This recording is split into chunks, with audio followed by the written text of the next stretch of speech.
This is Hidden Killers Week in Review. A look back at the most prolific stories of the week.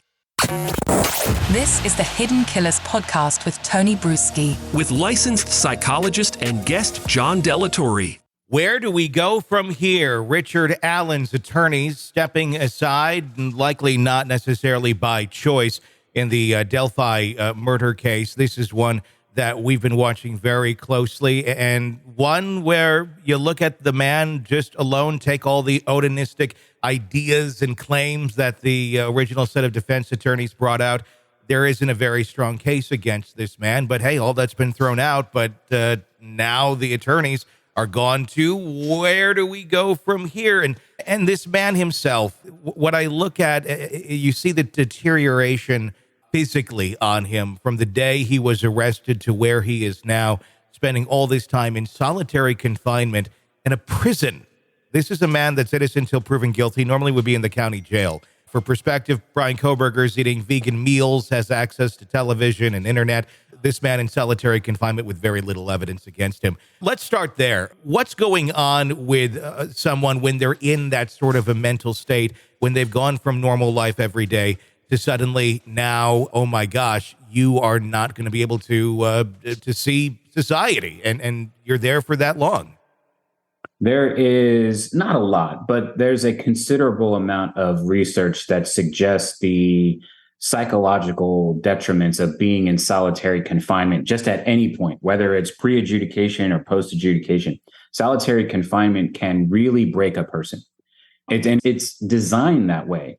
And it can really establish symptoms that are associated with psychosis. Despite no previous mental illness history within the person, being in solitary confinement can break someone psychologically to the point where it looks like they're actually has schizophrenia. So that's number one. And then we have this idea that we don't punish people until they have been proven guilty in a court of law. And here we're already punishing him by putting him in that situation. But yes, there are some individuals who should be detained. And yes, clearly he should be detained because if the allegations are true, it's a very dangerous man, someone that we cannot have in society until we know that he's capable of being in society. So we have now someone who is being overly punished, who's not getting the sort of representation that he probably needs for such a high profile case such as this one. There's so many moving parts to this thing. There's a lot of noise, right? Especially with all this Odinism and stuff like that. There's a lot of noise when it comes to the trier of fact needing to find out what was true about what happened to these two girls. So we've got a lot of moving parts, and I'm not sure that he's getting what he would view as justice. Yeah, I 100% agree there. Let's talk about one of the things that many go to when they're looking at the guilt or innocence of Richard Allen, and that would be the confessions that he made to his wife and his mother. The former defense, I should say, claims that it was under duress. It was under pressure from some of the guards that had been wearing Odinistic patches, part of the whole Odinistic theory that has been at play here. But let's take Odinism out of it for a moment or two. Someone who, A, has been in that mental state, in the solitary confinement for all that time, the ways of things breaking down mentally for them. How easy is it, or how common is it for someone to make a false admission of guilt under some sort of duress, or just their mental state being exhausted? I wouldn't say it's common, but it does happen, right? This idea that people they always tell the truth whenever they confess, or that someone who's under duress will only tell a lie. That's not necessarily true. Neither one of those things is really true. We have to look at the contextual issues that are at play as to why would someone say whatever it is that they were going to say to whomever they said it to. So it is certainly possible that given everything that was going on, everything that he was seeing, every experience that he was having, including being, in a prison, if you've never been in a prison before, when those doors lock behind you and you're not getting out, I mean, that plays on you, right? That weighs on you. And so it's certainly possible that he could have believed himself to be in a position where the only escape that he can get is to tell this lie, this false confession, not recognizing that it's actually putting him in a place that he would be unable to get away from for the rest of his life.